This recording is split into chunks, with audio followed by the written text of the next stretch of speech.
High friends, welcome to my channel Uma's simple কিচেনে সবাইকে অনেক অনেক স্বাগত। আশা করি তোমরা সবাই ভালো আছো, আমিও খুব ভালো আছি। আজকে আমি ক্ষীর পাটিসাপটা রেসিপি তোমাদের সঙ্গে শেয়ার করব। ক্ষীর পাটিসাপটা বানানোর জন্য আমি এখানে সবার প্রথমে 2 বাটি ময়দা নিয়ে নেব। এখানে আমি 1 বাটি ময়দা নিয়ে নিয়েছি। এবার আমি আরও 1 বাটি ময়দা অ্যাড করলাম। এই যে বাটিটা, এই বাটির মাপেই আমি সমস্ত উপকরণ মিশিয়ে নেব। 2 বাটি ময়দা আমার নিয়ে নেওয়া হয়ে গেছে। এবার নিয়ে নিলাম 1 বাটি সুজি, আর দিয়ে দেব 1 বাটি চালের গুঁড়ো। এখানে আমি 2 বাটি ময়দার সঙ্গে 1 বাটি চালের গুঁড়ো আর 1 বাটি সুজি দিয়ে দিয়েছি। এবার দিয়ে দেব 1 বাটি চিনি। পাটিসাপটা বানানোর জন্য আমি 1 বাটি চিনিও দিয়ে দিয়েছি। এবার আমি সমস্ত উপকরণগুলো খুব ভালো করে একবার মিশিয়ে নেব। এখানে আমি শুকনো উপকরণগুলো দেখো একটা হাতার সাহায্যে খুব ভালো করে মিশিয়ে নিচ্ছি। এখানে আমার সমস্ত গুঁড়ো উপকরণগুলো একসাথে মিশিয়ে নেওয়া হয়ে গেছে। এবার আমি অল্প অল্প করে দুধ দিয়ে একটা পাতলা ব্যাটার বানিয়ে নেব। দেখো, সবার প্রথমে আমি সেই ছোট্ট বাটিটার 1 বাটি দুধ দিয়ে দিলাম। এবার দুধ দেওয়ার পরে দুধটা খুব ভালো করে মিশিয়ে নেব। এখানে আমার খুব ভালো করে মিশিয়ে নেওয়া হয়ে গেছে। এবার আমি সম্পূর্ণ দুধ দেব আর একটা পাতলা ব্যাটার বানিয়ে নেব। দেখো, এখানে আমার পাতলা ব্যাটার বানিয়ে নেওয়া হয়ে গেছে। দেখো, খুব বেশি গাঢ় করিনি, আবার খুব যে পাতলা তাও নয়, ঠিক এরকম ব্যাটারটি তৈরি হয়েছে। এবার আমি আধা ঘন্টার জন্য ব্যাটারটি ঢেকে রেখে দেব। এখানে দেখো, একটা প্লেট দিয়ে আধা ঘন্টার জন্য ঢেকে রেখে দিয়েছি। অন্যদিকে চলো আমরা ক্ষীর বানিয়ে নিই। এখানে ক্ষীর বানানোর জন্য কড়াইতে আমি দুধ দিয়ে দিয়েছি পরিমাণ মতো। এবার আমি বেশ কিছুক্ষণ দুধ জাল দিয়ে গাঢ় বানিয়ে নেব। দেখো, এখানে কিন্তু আমার দুধ গরম হতে শুরু করে দিয়েছে। দুধ আমি বেশ কিছুক্ষণ নাড়িয়ে চাড়িয়ে গরম করে নিয়েছি।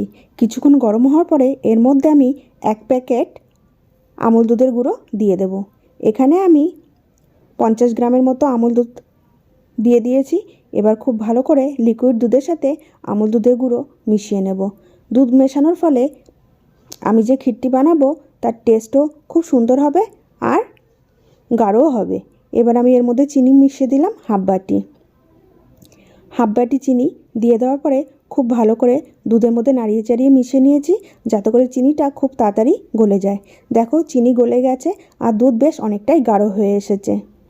এবার আমি বেশ কিছুক্ষণ নাড়িয়ে চাড়িয়ে নেওয়ার পর এর মধ্যে দিয়ে দেব 3 চামচ চালের গুঁড়ো।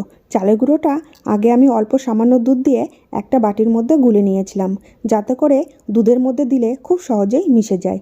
এখানে দেখো, 3 চামচ চালের গুঁড়ো আমার খুব ভালো করে দুধের মধ্যে দেওয়া হয়ে গেছে। এবার আমি দুধের সঙ্গে খুব ভালো করে মিশিয়ে নেব। আর আমার কিন্তু চালের গুঁড়ো দিয়ে দেওয়ার পরে কন্টিনিউ খুন্তি দিয়ে নাড়িয়ে নিতে হবে, নইলে দলা পেকে যেতে পারে দুধের সঙ্গে। এবার দেখো, আমি বেশ কিছুক্ষণ ধরে নাড়িয়ে চাড়িয়ে নিয়েছি। বেশ অনেকটাই কিন্তু দেখো এখানে গাঢ় হয়ে এসেছে। আরও কিছুক্ষণ আমার জাল দিয়ে আর একটু গাঢ় বানিয়ে নিতে হবে। বেশ অনেকক্ষণ রান্না করে নেওয়ার পরে দেখো, আমার পুরটা কিন্তু অনেক বেশি গাঢ় হয়ে গেছে। এবার আমি এর মধ্যে বেশ কিছুটা গুড় দিয়ে বানানো মাখা সন্দেশ আমি এই ক্ষীরের মধ্যে মিশিয়ে দেব। এখানে তোমরা ড্রাই ফ্রুট কুচিয়ে দিতে পারো, আবার কনডেন্সড মিল্কও মিশিয়ে দিতে পারো। তার ফলে ক্ষীরের যে টেস্ট সেটা কিন্তু দ্বিগুণ হয়ে যাবে। এখানে আমার সন্দেশগুলো খুব ভালো করে দেখো ক্ষীরের সঙ্গে মিশিয়ে নেওয়া হয়ে গেছে।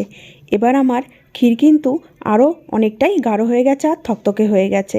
এবার আমি আরও 2 মিনিট খুব ভালো করে নাড়িয়ে চাড়িয়ে নিয়ে একটা প্লেটে নামিয়ে নেব, কারণ ক্ষীরটা যখন ঠান্ডা হবে বেশ আরও অনেকটাই শুকিয়ে যাবে। এবার ক্ষীর আমার রেডি হয়ে গেছে। ক্ষীর এবার আমি একটা প্লেটে নামিয়ে নেব। এবার আমি ব্যাটারটা যে ঢেকে রেখেছিলাম, ব্যাটারটা এবার খুলে নেব। খুলে নিয়ে খুব ভালো করে আমি 3 থেকে 4 বার মিশিয়ে নেব। আধা ঘন্টা ঢেকে রাখার কারণে সুজিগুলো খুব সুন্দর ফুলে গেছে আর চিনিটাও ব্যাটারের সঙ্গে গলে গেছে আর মিশে গেছে। খুব ভালো করে নাড়িয়ে নেওয়ার পরে এবার আমরা পাটিসাপটাটা বানিয়ে নেব। পাটিসাপটা বানানোর জন্য এখানে দেখো, আমি একটা তাওয়া গরম করে নিয়েছি। তাওয়ার উপরে আমি কিছুটা তেল ব্রাশ করে নিয়েছি। তেল ব্রাশ করে নেওয়ার হয়ে গেছে। এবার আমি একটা হাতার সাহায্যে 1 হাতা ব্যাটার আমি কিন্তু তাওয়ার উপরে দিয়ে দিয়েছি, আর হাতার পেছনটা দিয়ে খুব সুন্দর আমি গোল করে পাটিসাপটার রুটিটা বানিয়ে নিয়েছি। যখনই রুটির কালারটা চেঞ্জ হয়ে যাবে আর আমি যে ব্যাটারটা দিয়েছি ব্যাটারটা অনেকটা শুকিয়ে আসবে, তখন আমি এর মধ্যে আমি যে ক্ষীরটা বানিয়ে রেখেছিলাম সেই চামচের সাহায্যে আমি সেই ক্ষীরটা কিন্তু এই পাটিসাপটা রুটিটার উপরে দিয়ে দেব। দেখো দিয়ে দিয়েছি। এবার খুন্তির সাহায্যে আমি রোলের মতো ভাঁজ করে নেব। রেডি হয়ে গেছে দেখো আমার পাটিসাপটা দেখো কি দারুণ হয়েছে। একইভাবে বাকি পাটিসাপটাগুলো আমি কিন্তু বানিয়ে নেব। তোমাদের যদি আজকে আমার এই ক্ষীর পাটিসাপটার রেসিপিটি ভালো লেগে থাকে, লাইক করবে, শেয়ার করবে আর কমেন্ট করে জানাবে রেসিপিটি কেমন হয়েছে। আর আমার চ্যানেলে নতুন নতুন ভিডিও পেতে হলে অবশ্যই আমার চ্যানেলটিকে সাবস্ক্রাইব করবে। এবার আমি আরও একটা পাটিসাপটা বানিয়ে তোমাদেরকে দেখিয়ে দেব। দেখো একইভাবে কিন্তু আমি এই পাটিসাপটাটাও বানিয়ে নেব।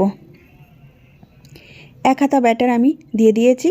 এবার একইভাবে আমি ব্যাটারটা যখনই দেখব শুকিয়ে গেছে বা কালারটা চেঞ্জ হয়ে গেছে, তখন আমি এর উপরে পুরটা দিয়ে দেব আর একইভাবে রোলের মতো করে ভাঁজ করে নেব।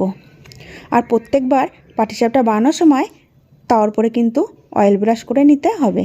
তার ফলে পাটিসাপটাটা কিন্তু তাওয়ার মধ্যে লেগে যাবে না আর খুব সুন্দর পাটিসাপটাটা উঠে যাবে।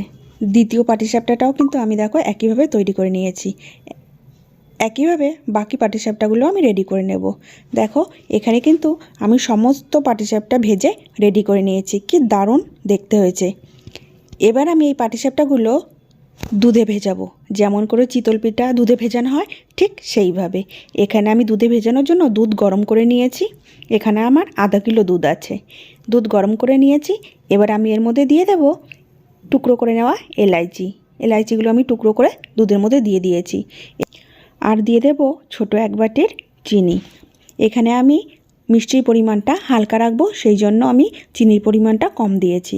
আর দিয়ে দিলাম 1 প্যাকেট আমুল দুধের গুঁড়ো, যাতে দুধটা জাল দেওয়ার পরে দুধটা গাঢ় হয় আর টেস্টটাও খুব ভালো আসে।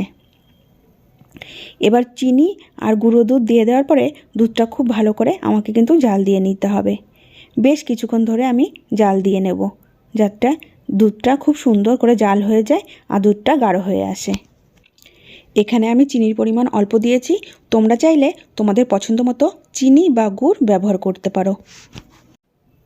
এখানে দেখো দুধ কিন্তু আমি খুব সুন্দর করে জাল দিয়ে নিয়েছি। দুধ খুব সুন্দর করে ফুটতে শুরু করে দিয়েছে। এবার দুধের পাত্রের পাশ থেকে যেই মালাইগুলো লেগেছে সেগুলো কিন্তু আমি ছাড়িয়ে আবার দুধের মধ্যে দিয়ে দুধ খুব সুন্দর করে ফুটিয়ে নিয়েছি। দেখো দুধটা কি দারুণ ফুটতে শুরু করেছে। এবার আমি এর মধ্যে এক এক করে বানিয়ে রাখা পাটিসাপটাগুলো দিয়ে দেব। আর যখন পাটিসাপটাগুলো দুধের মধ্যে দেব তখন কিন্তু আমি গ্যাসের ফ্লেম অফ করে দেব। গ্যাসের ফ্লেম আমি অফ করে দিয়ে সমস্ত পাটিসাপটাগুলো আমি এই দুধের মধ্যে ভিজিয়ে দেব।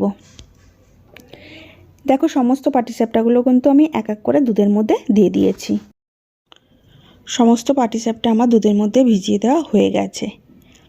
এবার একটা হাতার সাহায্যে একটু হালকা করে নাড়িয়ে চাড়িয়ে দেব আর ওপর থেকে একটু গরম দুধ পাটিসাপটাগুলোর ওপরে দিয়ে দেব। খুব বেশি নাড়াচাড়া করা যাবে না, তাহলে কিন্তু ভেঙে যেতে পারে। রেডি হয়ে গেছে আজকে আমার স্পেশাল রেসিপি ক্ষীর পাটিসাপটা। এবার আমি 2-3 মিনিটের জন্য ঢেকে রেখে দেব, তারপর প্লেটে সার্ভ করব।